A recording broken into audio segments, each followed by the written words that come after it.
Hi, I'm Anthony Bosita, and today's audit is going to be on a coaching brand, still a coaching brand, but this particular coaching brand is unique because it's a coach for coaches.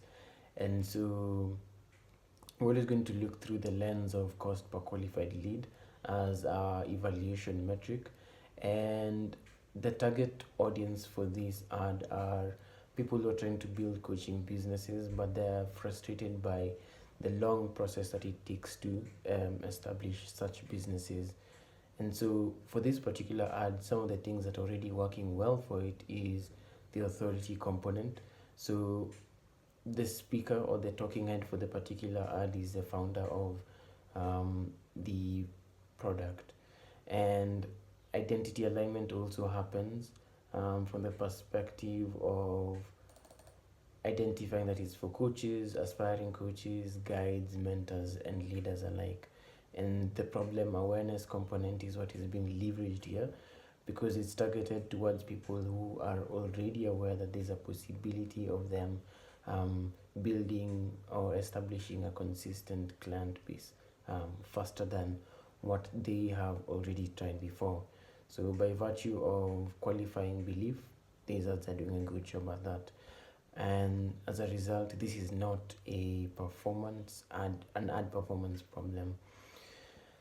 But when we go on to the landing page, this is where things get a bit more interesting because you'd see that the commitment is being requested way earlier than the belief is being completed.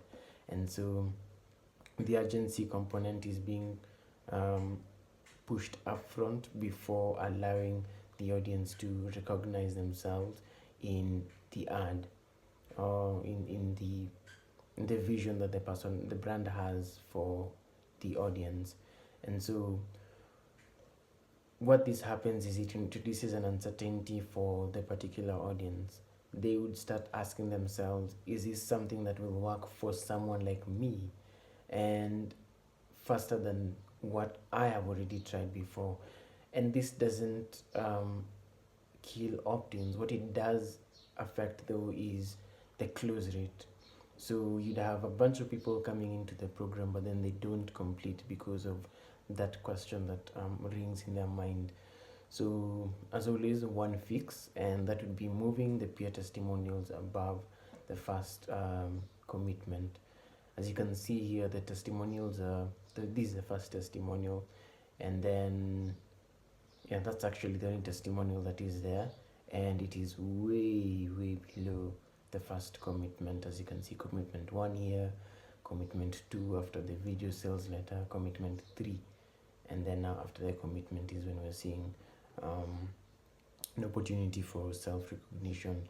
So while the authority is driving people into this particular ad, recognition could be a better driver for commitment than repeating the authority once again in the video sales letter. So by virtue of doing this particular action, it will reduce unqualified applicants to the program without lowering the volume of participants coming into the program. And so as a result of this funnel isn't broken in any way. It's just skipping the one belief that would translate into an efficient cost per qualified lead rate. And as a result of that, this is the only source of revenue that we could first adjust and then after that move on to another component. So thank you for watching and see you in the next one.